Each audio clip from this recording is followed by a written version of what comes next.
Black Politics Today, an eye for what's at stake in global politics and your source for the social, economic, and political impact of public policy on the African American community. Your host, Kelly Michael Williams, is a political strategy veteran with an undefeated campaign record and the political experience that spans nearly 3 decades, from Mayor Willie Brown in California to President Barack Obama in our nation's capital. So get ready for a fresh and honest approach on the politics that affect you and your family the most. Now, your host, Kelly Michael Williams.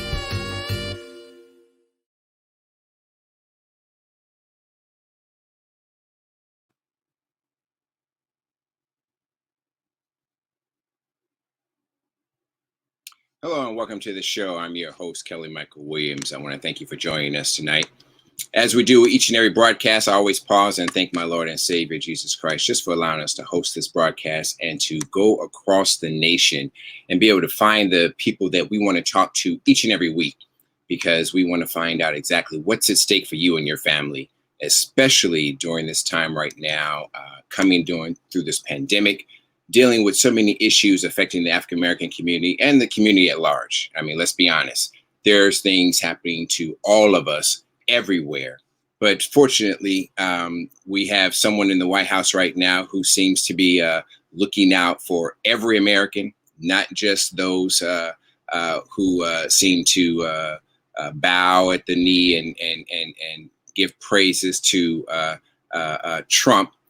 Those are folks who actually look to actually be out there to do something for the American people. And quite frankly, this bill that he just was able to pass here, $1.9 trillion, is something that we want to discuss and talk about today with our guests, but also just look at overall what's happening across America, affecting all communities. But as I said, especially those that are impacting Black and Brown right now.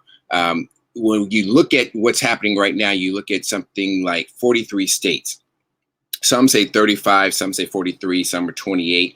But there's a whole lot of states out there right now that are introducing bills that are designed to restrict access for African Americans, people of color, to the ballot box. We saw it this last cycle.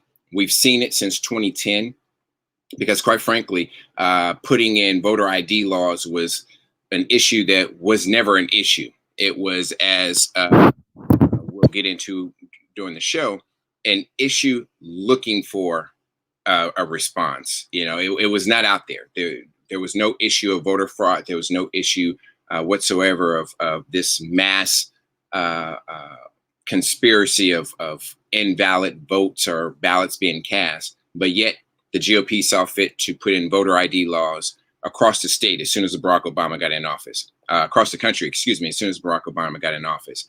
And so now we have some 253 bills in 43 states that are designed to restrict Black and Brown folks from having access to the ballot box. And all of these restrictions have come under Republican-controlled legislatures and or just been introduced by Republicans to try to block access to the ballot box as a result of this past election. As you know, if you follow or, you've been voting, whatever you've been doing, every time there's an election and every time there's someone that gets beat, the GOP comes out and they decide that they want to do something about that and they want to stop and block it. And they come out with voter suppression laws. They're simply designed to roll us back to the Jim Crow and Black codes. I mean, that's really it. And under the current climate, right now, it's so partisan. It's me against you, you against me, my group against your group against my group, and there's no compromise. So at some point, we're going to have to decide, are we going to keep it that way, or are we going to go with bipartisanship? And quite frankly, I don't think bipartisanship's in the making, at least for the next 4 to 6 years, possibly, because you got 2024 coming up. And if any indication of CPAC is what's going to happen, you're going to see that it's going to be just straight conservative, straight partisan issues. They're going to come up. And it's just ironic that we have that. And it's unfortunate as well. So tonight, we're going to be discussing the Battle of PA, the impact of the Pennsylvania voting rights, and as well as the GOP's effort to gerrymander their courts to essentially disenfranchise minority voters. And that's exactly what they're looking to do. We're also going to touch on COVID and the COVID relief bill, as well as the vaccinations. What's happening there and how is that touching America and folks in Pennsylvania? And my guest tonight, I'm so excited about this. I mean, you guys know me. I go out and I try to find who I can find and talk to different state legislators and subject matter experts and academia and people like that. But tonight, my folks, my distinguished guest is a native of Pennsylvania. He's a graduate of Albright College, Harvard University. He's a graduate of Harvard's Kennedy School of Government. He's an AmeriCorps alumni and a 13-year mayor of Braddock, Pennsylvania, where he served from 2005 until 2019. He is the current Lieutenant Governor of Pennsylvania. He is my guest tonight, Mr. John Fetterman. Hey. And I am so excited to have you, Lieutenant Governor. We appreciate you taking the time out and joining us today and sharing with us exactly what's going on in Pennsylvania. Sure. And how, your administration, you and the governor there are doing what you're doing in the legislature, and really, how you're going to balance everything. But first, I want to get into this history of yours of being the mayor for 13 years of Braddock, PA. I mean, what prompted you to get involved in politics and become a public servant? And 13 years, that's a long time. Sure. Yeah. Well, Braddock is a small steel town. It's around 80% Black. And I came to Braddock in 20 years ago this year, actually, to set up some programming and help young people get their GEDs and jobs and a driver's license and just kind of help navigate their way to the economic transition to the job market and other areas. And that really helped me cut my teeth on what's important and what the kind of the core issues are. And these are things that were always meaningful to me, and things and the raging inequality that I saw in our society. And that's the path I wanted to take, 20 years ago. And 20 years later, those issues are now, they've moved from more of a fringe kind of focus to now they're front and center in our nation's dialogue. And as I've evolved towards a different office, those core issues have always remained with me. And you talked. I really loved your introduction, talking about how voting rights and voting is under siege, not only in Pennsylvania, and what the GOP's plans are to make sure that we don't win another race if they have anything to say about that. And the only way they can do that is to try to rig it so it makes it people harder to vote or stops people from voting. And that's exactly what their stated agenda is, quite frankly, not only in Pennsylvania, but nationally. But I can speak to very personally what they've done and what they've said and what they are attempting to do here in Pennsylvania. And it almost always is surrounding trying to mute Philadelphia and Pittsburgh, and of course that's just dog whistling, as we know, for Black voters. Right, exactly. And for someone like you coming from Braddock, you got what, roughly 22 to 3,000 folks in the city, and you go from there to now the lieutenant governor of the state. Mm-hmm. How did you make that transition, and where did you get the impetus to say, you know what, regardless of how many people I'm serving today, I can serve the 12 million that we have across the state? Well, I think the impetus is the issues that were meaningful to me, and that's really inequality. I mean, you mentioned the COVID bill in your introduction. One of the massive shortcomings and things that really upsets me about the relief bill, which we can all agree we need and is going to be beneficial, is that I thought the $15 an hour minimum wage was a hill worth dying on, quite frankly. And this is something that, again, folks need those $1,400 checks. I mean, we need these things. But I liken it to the, giving someone a fish as opposed to, hey, here's the fishing pole, so you can really take charge. And I'm steeped in a community of low wage workers and help people get their first jobs, as one of my first jobs. And I know the difference a living wage can pay. It's like the Republicans, I said this on social media yesterday, the Republicans are convinced an election's rigged when there's 4 votes where 4 dead relatives vote for Donald Trump, but it's not a rigged election when you're paying somebody $7.25 an hour, and that's a thing. Right. And I think that's a principle that the Democratic Party should have died on, quite frankly. I agree with you. I think it's one that they should have found a way to make sure that's in there. And me personally, dealing with someone coming out of West Virginia, where you're the poorest state out there, and you have so many people needing an extra income to make it, and you're getting devastated by everything. And even the governor and mayors are saying, we need this relief. And you're saying, no, I'm not going to vote for something like that. It just seems nonsensical to me. Can I just say that it's math, though? It's math. Right. I mean, let's be clear. $15 an hour, and you work full time, which is roughly 2,000 hours a year. That's $31,000. $31,000 for you to put a roof over your head, to have health care, to have food on your table, right, to take care of a family. And like mathematically, that's already a challenge, but at least it's a dignified baseline. Right. But the fact of the matter is, in Pennsylvania, we refuse to raise it above $7.25. Mathematically, how does anyone do anything on $12,000 a year?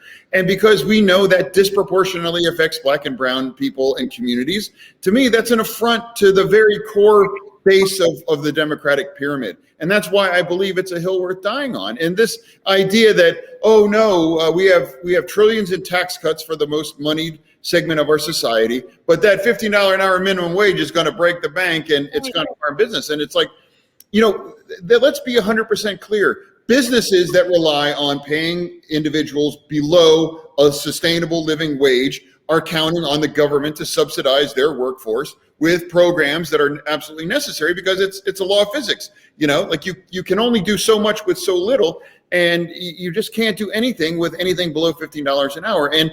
And often the very same people that are denying those $15 an hour wages are the same ones saying, oh, look who's getting SNAP benefits, or who's Section 8, and who's on Medicaid. And it's like they rig it up front, and then they're there to judge you on the other side when they refuse to provide a baseline that somebody can live on. And I find it reprehensible and disappointing that our party said, yeah, well, maybe next time. Because when's going to be the next time? This idea. So, I know votes are votes, but at the end of the day, there are some things that are bigger. And I think at $15 an hour wage, it would have been life-changing. I mean, the $1,400 is needed, but it will come and go. But a $15 an hour living wage will pay dividends for years and years. For years to come, exactly. And when you look at it like that, if you have a couple, now you're combining income, you're making, $60,000 to $70,000 a year. Now you're able to really try to pull yourself up, especially in a blue collar state like Pennsylvania, or West Virginia, or somewhere like that, where you can now be able to put together a family. You're making a little bit of money, and you get a little overtime here. You got some benefits now. Now you're getting off the system that they're railing about, and you're actually contributing back to the system that you were now once dependent on. And it seems to me that I don't know what business has ever failed by being able to increase their income or increase the wages of their employees. I've never heard of any businesses failing because of that.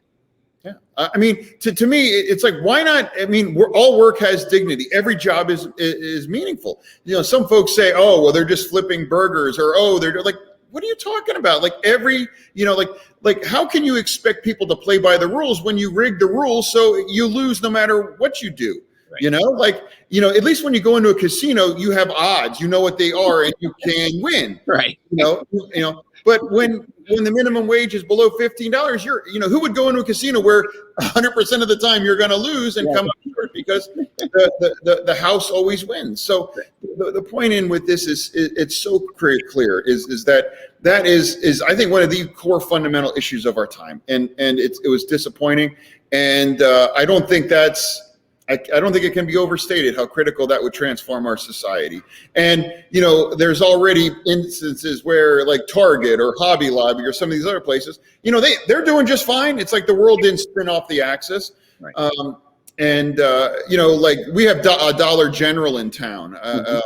And Dollar General pays their employees horribly, but their CEO made $10 million. Like how do you starve your employees with these awful wages, in these communities that are impacted by lousy wages that companies like that pay? Meanwhile, you're fine making $10 million a year. It's not that your job's not that hard. It's not that special. But whose job is hard is the people on the front lines that make it work day in and day out. And I think that is just it's such a core fundamental issue, not just from a political issue, from a moral issue. Like how can you say work, the value of work when it's not valued in what you bring home to your family? And what really gets me is the hypocrisy that the GOP has out there with Ted Cruz talking about that Democrats have abandoned the working class, working man, right? That the Republican Party is somehow the party of the working man, the blue collar worker, the lost soul, as he said it. But yet not one Republican voted to give anyone a relief of $1,400. Not one. Not one of them voted to help state and local government get the billions of dollars that they need to be able to give to the frontline workers and make sure that they don't have to lay off firefighters and EMS and police and school teachers. Not one of them said they were going to help the schools reopen, but they want to reopen them anyway. And not one of them said they're going to help those who are unemployed because of the virus, because of the lack of response from the last administration, get an extra $300. It was $400, but they negotiated down to $300, $100 more. But yet we subsidize farmers every year in the Midwest, in Iowa, right? And Wisconsin, and Idaho, and Wyoming. We subsidize those farmers, and we have no problem doing that. Even when the COVID virus hit, they were throwing food away instead of giving it to the food banks, and we were writing them checks. Yeah. How do they equate that? How is it that they can look themselves in the mirror and say, it's okay to pay the farmers to throw their food away, but it's not okay for us to even give food to school kids or the working poor, and we don't want to raise the minimum wage? I don't know. And here's the thing that outrages me, even more is that you have people making $174,000 a year, and a majority of them said, you don't deserve to make at least $31,000 a year busting your butt for over 2,000 hours. Like talk about outrage, talk about the hypocrisy of it. And then, or they'll say, yeah, I remember when I was 16, I worked at Dairy Queen and I was paid a lousy wage, but it taught me the value of work. Like, you do not have to teach a low wage worker in America the value of work, And I also don't like the way the working class is often portrayed as white. And that's just not true. This is a broad spectrum of people across this country. And, it's home health care aides, it's frontline staff, anywhere. I mean, it's just like, it's often couched in dog whistling terms like, well, we can't give you that extra $100 a month because that's lazy, which of course you know what that's coded for in many cases. And it's just like, let's talk facts. And Ted Cruz, you brought up Ted Cruz. Here's a man that lives in a multi-million-dollar home. His wife's a managing director at Goldman Sachs. Right. Goes to Cancun and has all these other things. And he's the champion of working class. Or Donald Trump spent a third of his presidency on a country club golfing and has a gold toilet, but he's somehow the champion of the working class. It's just garbage. And this is a stand your ground kind of moment for Democrats here. I may be wrong, but I can't think of a more urgent priority than to set the wrong things right of an awful and imbalanced minimum wage, quite frankly. How are they going to do what? Because now that they're not going to be able to do it under reconciliation, and they're not going to have it there. What will be the apparatus that they will be able to get someone to increase it? Because right now, as it stands, Joe Manchin is saying, well, he'll go for $12, but he won't go for $15. But then you're going to take 5 years to get it to $15. By that time, it's going to be at another bracket where 15 is probably just barely making it. What are Democrats going to do? Because the Senate is so close and we don't know what's going to happen in 2022, because you're going to have to get everything done now. There's 7 seats or 8 seats up. Yeah. Majority of them are safe. How are they going to get through this? I just feel like it has to be, front and center, like daily. We need this, we need this, we need this. And it's like, why don't we bring in a panel of people living on, $8, $9, $10, or $11 an hour and see, like if I see if you see polling, it's like, I've never met a low wage worker say, no, I'm good. I don't need that $15 an hour. Like, I'm fine at 10. We're good. Like it just doesn't exist. And it's people that are out of touch. And the truth is that you pay for it as a society one way or another. Either you pay a little more for your Big Mac or for whatever it is, but then you pay for all these benefits, and then again to judge those folks that it's like, okay, you rigged it in the front end, and then you're here to judge me on the back end. I mean, what are you supposed to do? So it's just fundamentally unfair, and it shouldn't even be a political issue because it's a math-based issue. It's like, here's X number of dollars, here's X number of things that you need to just get by. And if they're not equal, if there's any differential, that person's going to require government assistance to get by. And that means we are subsidizing employers that are not paying their workers. It's basic math. It really is. And let me switch to the idea that the whole COVID issue, the vaccine and the distribution of it as well, it has trickled in where that has become an issue. We've increased. We've done a good job. Now I think we're at 60 million folks almost, or 60 million folks almost. They're really ramping up, and I'm encouraged by the progress, quite frankly. Yeah. Now, I saw an article yesterday, I think it was, there in Pennsylvania, where Rite Aid, one of the nation's largest, is disproportionately in their distribution affecting African Americans. They had data showing that 31,000 of the 31,000 doses that they had available, 27,000 went to white Pennsylvanians, and 4,000 went to Black Pennsylvanians. How do you, in your position and the governor, deal with issues like that to try to get to Rite Aid to make sure that they become more equitable in their distribution and in their vaccinations?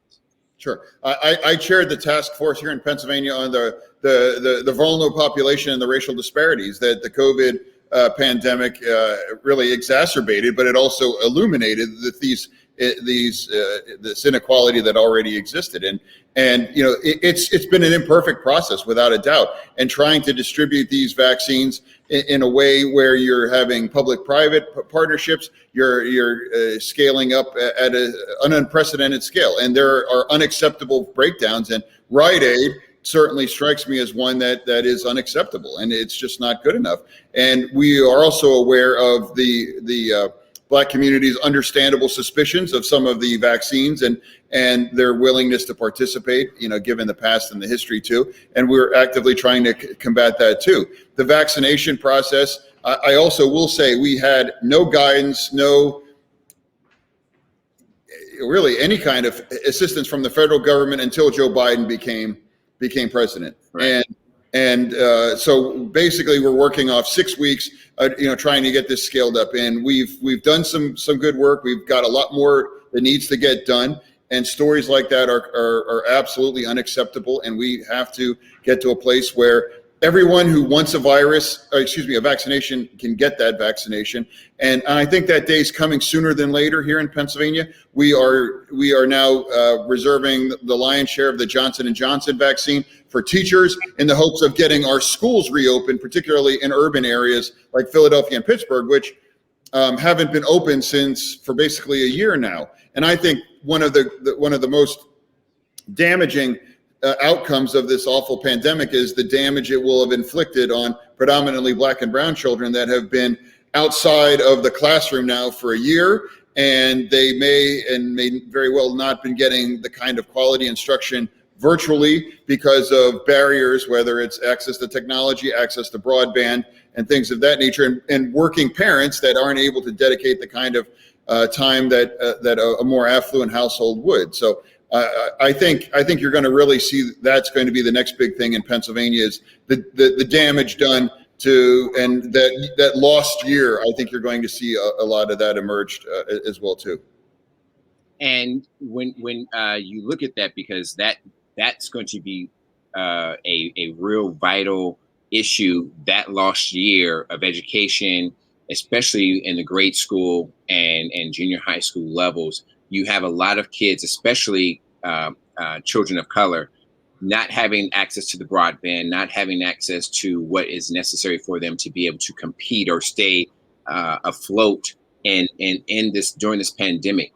What will be the administration's policy or plan to be able to go back to help those students who do fall through the cracks and get them back re-engaged back into the system so they can get their education?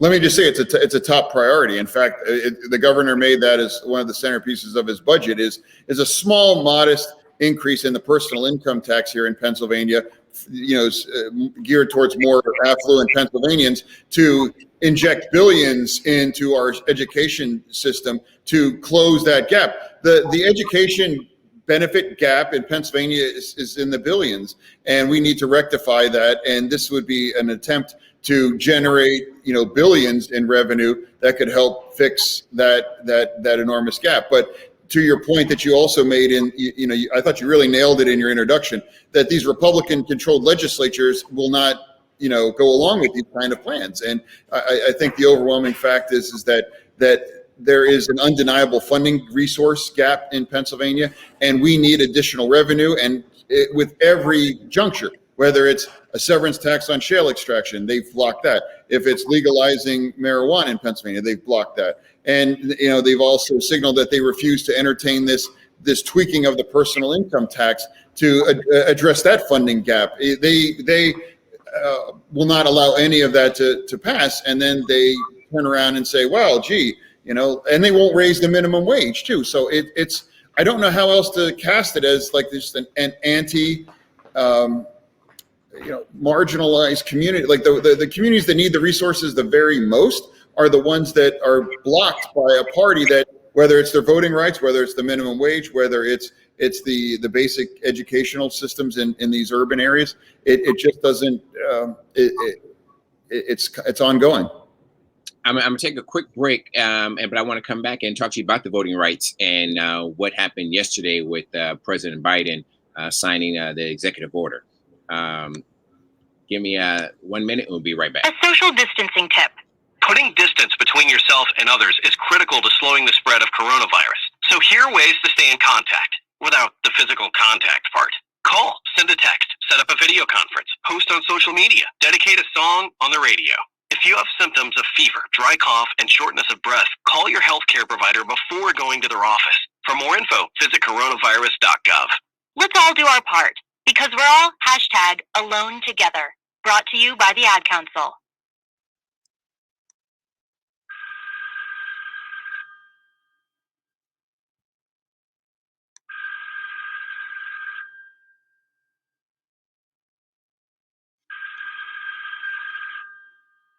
If you're not facing your mortgage issues, this can be the most terrifying sound in the world. It means you've fallen behind. It means hope is dwindling. It means you're another call closer to losing your home to foreclosure. Fortunately, there's hope. If you need real help and guidance, call 1-888-995-HOPE. That's 1-888-995-4673. Because nothing is worse than doing nothing. A public service announcement brought to you by NeighborWorks, the Ad Council, and this station. You're listening to Black Politics Today, an eye for what's at stake in global politics, and your source for the social, economic, and political impact on the African American community. So join the conversation at 516-590-0143 and share your viewpoint at 516-590-0143. Now, back to your host, Kelly Michael Williams. Welcome back to the show. I'm sitting here with Lieutenant Governor John Fetterman from Pennsylvania, who is the quintessential, blue collar Democrat. He's out there, progressive, coming from a small town, Braddock, Pennsylvania, as mayor for 13 years, and now lieutenant governor of the state of Pennsylvania, and talking to us today about what's happening there in Pennsylvania and how we're going to deal with how Pennsylvania is going to deal with the voter restrictions and voter laws that some of these Republicans are trying to push through the state legislature, as well as dealing with this law for the Supreme Court to try to gerrymander those districts. Welcome back to the show, Lieutenant Governor. Talk to me about this idea that the GOP there I think it was 2019. They passed a law. The Republicans passed a law, introduced and passed a law to allow no excuse voting for the upcoming election because of COVID, I believe it was. And then after it did not work in their favor, now they're reintroducing. I think you guys have like 16 bills to be reintroduced this year to now reverse what they introduced and passed a year ago. Yeah, I'd love to tell you that history because, surprise, surprise, it centers around the black vote in Pennsylvania. So if you'll indulge me, I can give like a real history on vote by mail in Pennsylvania. Yeah. The Republicans' holy grail in voting in Pennsylvania was always to eliminate straight party voting. And for those of you that aren't familiar with that, you can walk into the voting booth and vote straight party. So it automatically goes a vote for every Democrat that's on the ballot from the top on down. And they saw that as, it makes it easier and faster for people to vote in Philadelphia. So we got to get rid of that, right? So what they did is they dangled this huge carrot. They said, we are going to allow for the first time ever in Pennsylvania, vote by mail. So here you go. And that's compelling to me because, you have a lot of folks that work or they're not able to get off on election day. So now you can vote in your living room and just mail it in. It's easy. So it was something it was worth really doing. But the Democrats had to give that up. So in other words, that's what it was. I mean, they would never admit that, but that was the big ticket item because it made it easier voting Democrat in urban areas, which we all know what they're really talking about, in both Pittsburgh and Philadelphia. Right. So 100% of the Republicans voted for vote by mail in Pennsylvania. I want to be clear, that was their bill. And to the opposite, Democrats in Pennsylvania, specifically in Philadelphia and Pittsburgh, the majority of the state reps and senators voted against vote by mail. I want to be clear. Mm-hmm. Because for that reason, they wanted to retain that straight party voting. I think. What's that? I'm sorry. And let me interject one thing too, because typically Republicans vote by mail. So I'm sure they thought that this was going to benefit them to the great degree. Yeah, that's what they do. This wasn't about, hey, we want to make voting for everybody, because if they did, they would have offered, vote by mail and you can keep the straight party voting. So. Right. So long story short, it was like, oh my God, what have we done? And then they had this huge case of buyer's remorse. So then they had to pretend that they didn't vote for it unanimously and they didn't draft the bill. And Donald Trump was angry at them for making it easier for Pennsylvanians to vote. And they were talking about fraud and it's rigged and it's this and that and all that other stuff, which we know it wasn't. I know this because I spent a lot of time in front of cameras defending Pennsylvania's electoral integrity.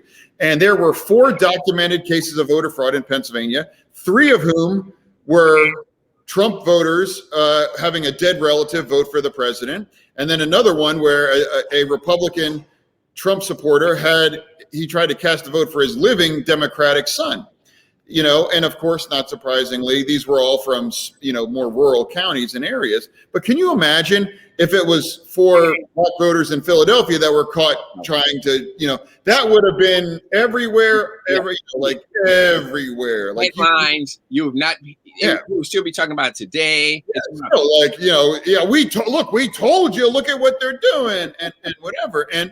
But I didn't hear a peep out of them, when I would publicize, well, it was actually, and I joke that Trump got 100% of the dead relative vote in Pennsylvania in this election cycle. But if this was reversed, it doesn't, anyone who's being honest would realize the amount of political hay that would have been made out of if that was, these were black voters in Philadelphia or Pittsburgh, particularly Philadelphia, because they tried to paint that city as the epicenter of voter fraud and misinformation. And it was just the opposite. It had a remarkably smooth and orderly and secure election. And I was proud to partner with my Republican colleague, there was an election commissioner, and he got death threats. Can you imagine getting death threats and needing 24-hour security for just telling the truth that this wasn't a rigged election? Right. So it's so much of it is cast through that lens, that it's all like, well, we can't let them vote, and they call it different things. They conveniently ignore that. But vote by mail in Pennsylvania came about only because they wanted to make it harder for, let's be honest, urban, voters, black voters, prominently black voters in Philadelphia and Pittsburgh, to stop pushing one button instead of, because that's how it votes. So, and then when it blew up in their face, it's like, no, this is the terrible law, terrible. It's like the old, I was against it before I was for it kind of rhetoric. It's just, you can't make it up. You literally can't make this stuff up. And now they want to repeal their law that they unanimously voted for. Like, you can't make it up. And they just got, yeah. So how is that process going now? Because they're introducing all these bills, and thankfully they can't pass because they won't make it past the governor's veto on that. So thankfully that vote by mail is here to stay. And what's really crazy to me is that about 800,000 Republicans voted by mail too. It's not like their constituents weren't using it too. And it's like, I always have a philosophy: the party with the best ideas, or that they believe are the best ideas, wants the most people to vote, because and the party that knows that it's rigged or they are going against the greater good don't want as many people open to vote, and they try to, like the lawyers arguing before the Supreme Court last week said, it helps Republicans. That was one of the quiet part they said loud. It's like, wait, did I say that out loud? Right. And that's really how it is. And Coney Barrett, she's just like, okay, I'm done. Thank you very much. That's okay. I have no more questions for you. No more questions.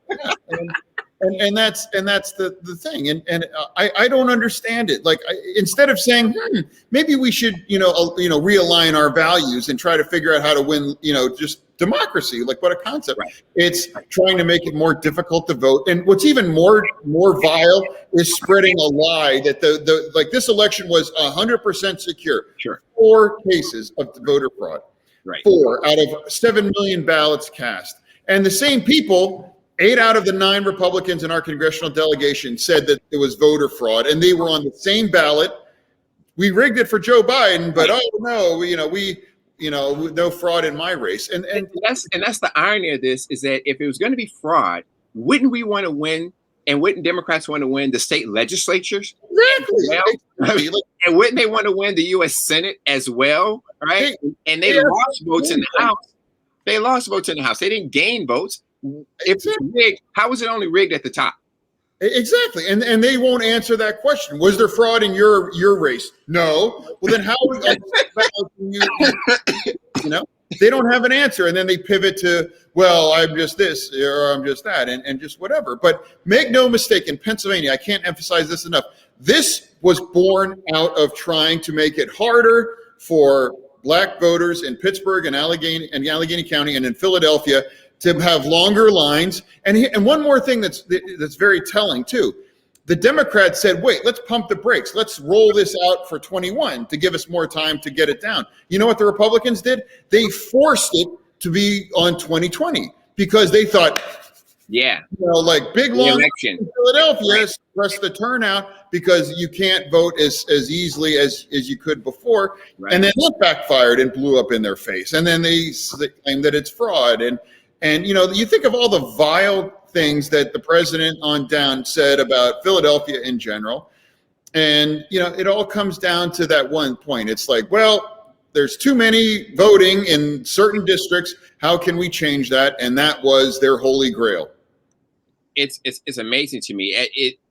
How they are. I mean, the hypocrisy of the whole thing is just crazy, but how they want to always continually put that message out there that it's the other folks, When it's them. It's them, right? And they have a messaging of apparatus that their people, their voters, literally take it hook, line, and sinker. And you cannot stop them from believing that there was not fraud. You cannot stop them from believing that, oh, absolutely, Donald Trump won this race, or the idea that if he were to lose, it had to be fraud. Like he is the only person in America that could only win a race. He could never lose a race. And there's just so much good about this man that everyone should just accept everything about him. And, oh my God, he lost. It must be fraud. Yeah. Well, I mean, again, I just would ask any fair-minded individual to go through the thought exercise of, instead of 4 white conservative voters getting caught having their dead relatives voting for the president, if it was reversed and have it be 4 black voters in Philadelphia or Pittsburgh or wherever that were caught having their dead relatives voting for Joe Biden, how differently that would have been handled in the media, you know, especially in the right-wing echo chamber. It would have been I told you, see, look, dead people voting, they're Joe Biden. And it's so gross because. So let me ask you this: how is the county elections people handling that? Are they prosecuting? Because yeah, these were 4 criminal. These are all 4 criminal cases. 4. Okay. You know, and Pennsylvania is majority white, and then it's not close. But all 4 cases were all white, conservative, Trump-supporting, voters that were caught. You know. Not one single case of a Democrat trying to have a dead relative vote for Joe Biden. Not one. But you bet if they was, that would be like front page, like look at that, whatever. In fact, the Texas Lieutenant Governor, my colleague in Texas, said, we're giving $1 million reward for any kind of voter fraud if you find it. And I'm like, well, hey, we got 4 cases right here. Where's our money? And it's like, well, not that voter fraud. So but the Pennsylvania voting debacle, if you want to call it that, was all born from them wanting to strip urban voters from the convenience of just pushing one button and getting on with their day. And it blew up in their face. And then they turned around and tried to say that it was rigged. And then when it was actually wasn't, they continued to repeat these lies. So is the same thing going to happen with this idea of gerrymandering the judicial districts? Will the legislature be able to block that and the governor veto it and be able to stop that? Good news on that. It doesn't appear that they have the votes to move that forward. That's different than a law that can't be subjected to the governor's veto. They would put that out as a referendum to Pennsylvania's voters to say, should we essentially gerrymander our state Supreme Court system?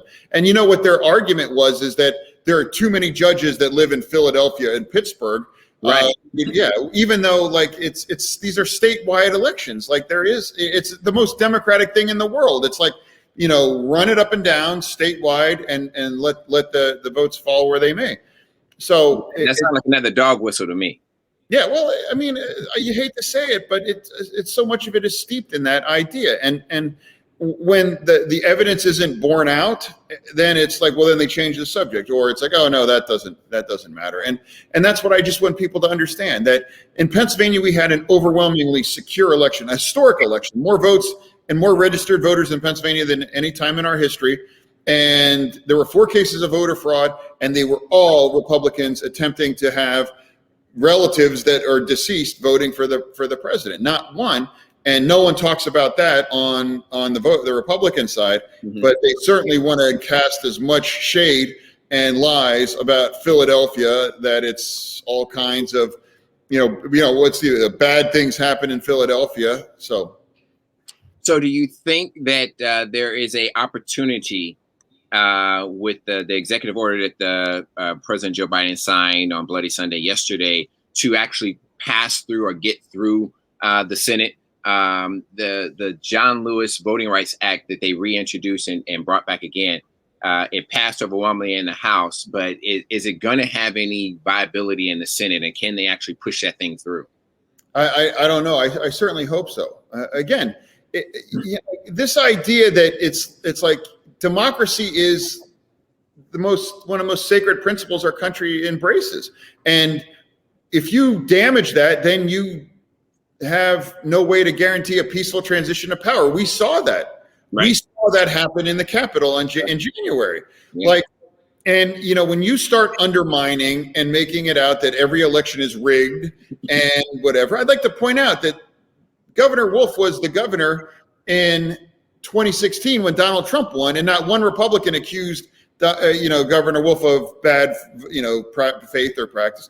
So like we are in a dangerous slippery slope where if you lose a race, then that is rigged, and that is where we are, unfortunately. And this idea that I'm grateful we have vote by mail in Pennsylvania, because it's very flat, because everybody can do it. Everybody can do it. And you don't have to get off work. You don't have to stand in long lines. You can just take care of it. And to me, that's a huge victory for voters. And now they want to get rid of it because it's like, well, the wrong people are voting. And believe me, they will never stop trying to, elbow out the wrong voters, no matter what. It's never going to stop, because they understand that that's their path to victory. Instead of reflection and changing their policies, they think that the only way to win is to make it harder for a certain voter in Pennsylvania to vote. Right. So let me talk to you about what you share, what your passion is the parole and prison parole. So critical in Pennsylvania, and especially those that are condemned to die in prison. Unfortunately, it is a racial issue, and that's undeniable. Pennsylvania's demographics are about 14% Black, but out of Philadelphia County, 84% of those serving life without parole are Black, and in Allegheny County, 72% of them are. So you have a vastly disproportionately impacted community, overwhelmingly representing the most ultimate penalty cohort in our prisons. And in many cases, they never took a life, and they are condemned to die in prison because of the felony murder rule. And working with explain that rule to our viewers and listeners. Sure. The felony murder rule. I'll give you a perfect case. He was 18 years old, and he was sitting in a getaway car when they were going to rob a bank. And this was in the 60s, just to put this in perspective. And he had just turned 18, and the robbery went sideways, and a bank guard died, which is a tragedy. Make no mistake about it. Right. But he didn't know that was the plan, and it just happened. And 18 years old, he spent 52 years in prison, as an 18-year-old that made a terrible mistake that day. Right. And he had his commutation denied 14 times under my predecessors over the years. And then when we got him to my board chair, it was like, this is crazy. This man was can you imagine spending 52 years in prison? And put that in perspective. Morgan Freeman's character in Shawshank only served 40, only 40. And then we got him out. And there's been a lot of other examples of individuals that may have been involved in a really bad decision, but may not have taken a life, or we are not who we are when we were 18 or 19 years old. Right. And, I believe in redemption. I believe in second chances. And it's undeniable that Pennsylvania disproportionately punished those individuals through a period of the tough on crime, but not smart on crime. And I try to tell audiences that may not understand the process or may not, I say, if you've seen the Shawshank Redemption, and most of us have, I say, if you think Morgan Freeman should have died in prison without a second chance, then vote for the other guy. If you think people like him, because that's the face of our lifers in Pennsylvania, and I suspect all across the country. It is that we believe in a second chance. You are not the sum total of the worst mistake you were involved in. And of course, there are people that are involved that did terrible things, and they might be a danger to themselves or society. But there was two sets of brothers recently. One set of brothers, stole someone's car, and the guy ended up having a heart attack, and they dropped him off at a payphone to call for help, and they let him take his heart medication, but he subsequently died, and they were convicted of second-degree murder. They could have pled out to 10 years, which I think is appropriate for carjacking somebody. Right. but they were in jail for 40 years, but for our intervention, they would have died in prison when justice was 10 years, and I think everybody would have agreed to. They never intended to kill him.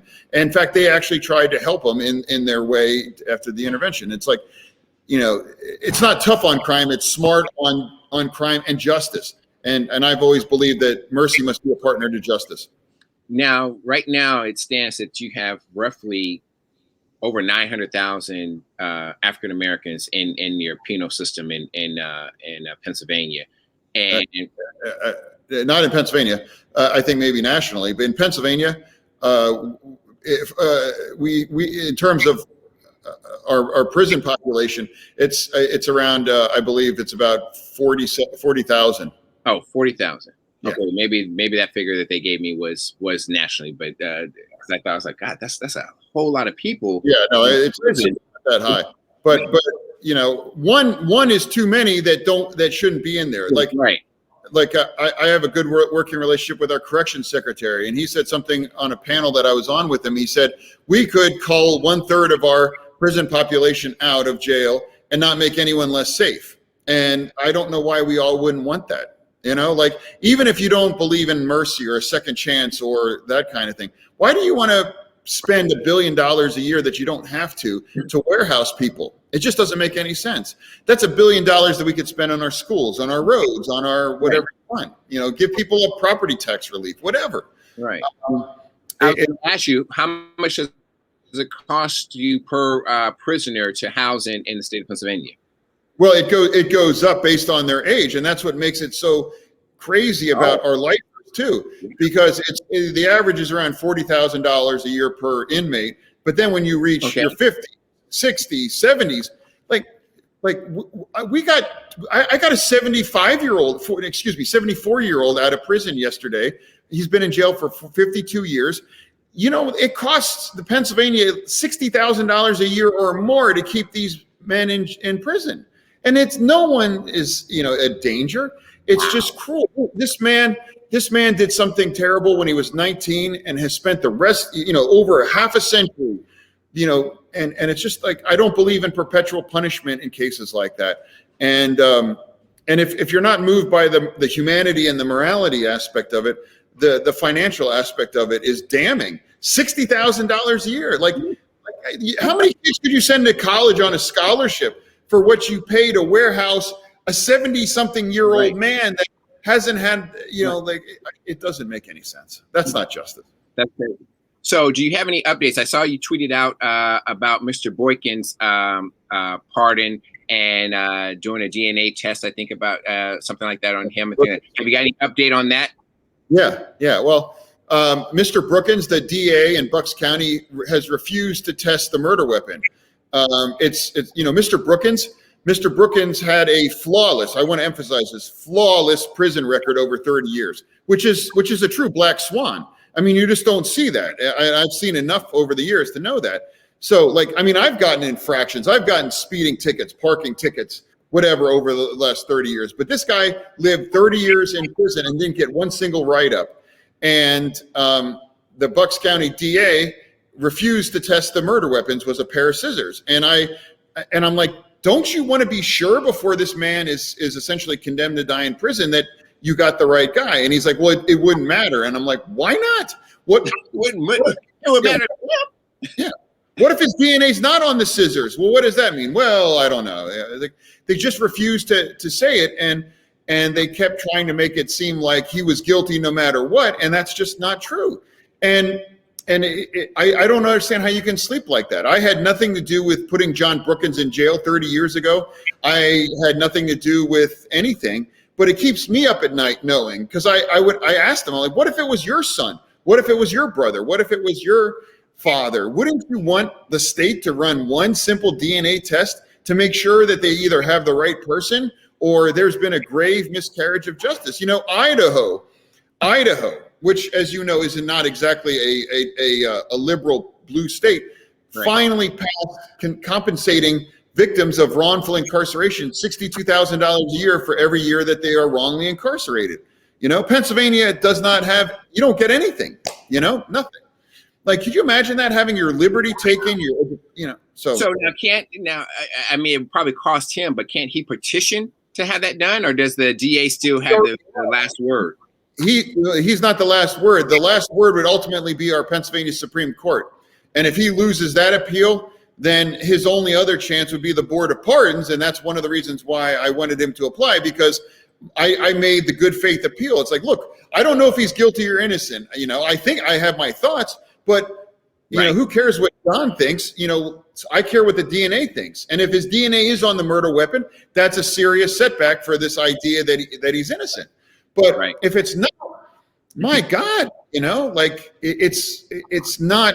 I don't know how you live with it, because the son of the person that's believed to have committed it came on and said, John Brookins was nothing but nice to me. John Brookins was never violent with me. John Brookins never did anything that would demonstrate this. But my mother sure did. My mother pulled a knife on me.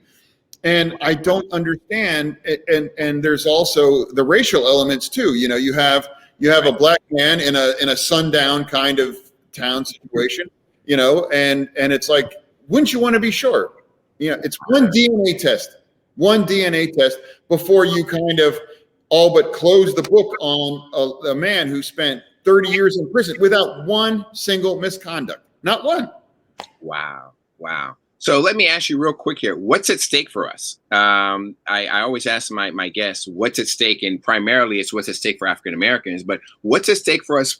I mean, especially on an issue like this of being partisan paroles, sure. What's at stake for Pennsylvanians if nothing changes, or if the GOP continues to do what they're doing? What's at stake? Everything. I'm obviously not part of that community, so I can't say what's absolutely at stake. But what matters to me is is the minimum wage, criminal justice reform, voting, just basic voting, and investments in education systems in historically deprived districts that have been under-resourced now for decades. I mean, those are the things that are at stake, and I honestly don't know why anyone's against those things. If I can't win an election except if I cheat or if I shave things off the edge, like, why am I running? It's just like, get a better platform instead of trying to break the rules. Like, if the Steelers beat the Eagles, the Eagles don't try to change the rules to say a touchdown should only be 5 points now instead of 7, or vice versa.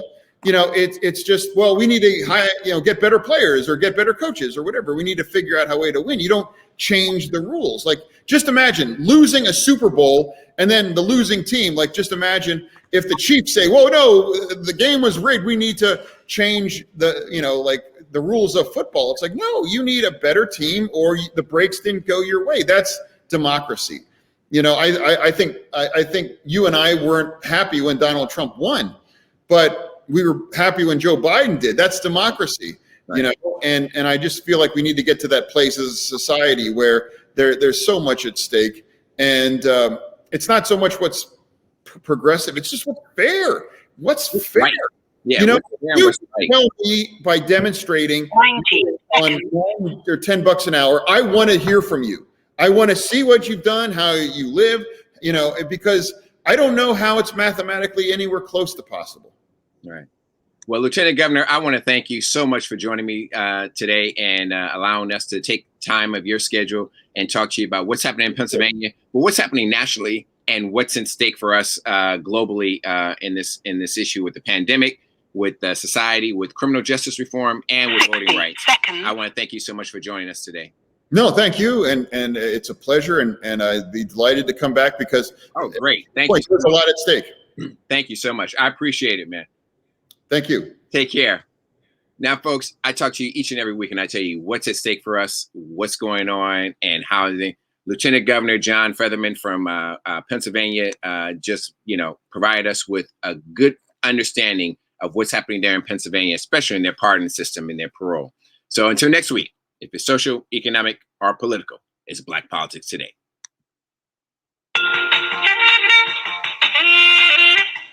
Thank you for listening to Black Politics Today, an eye for what's at stake in global politics, with your host, Kelly Michael Williams. Join us live each Monday from 7 to 8 p.m. Until next time, follow us on Twitter, like us on Facebook, and download us on iTunes at Black Politics Today.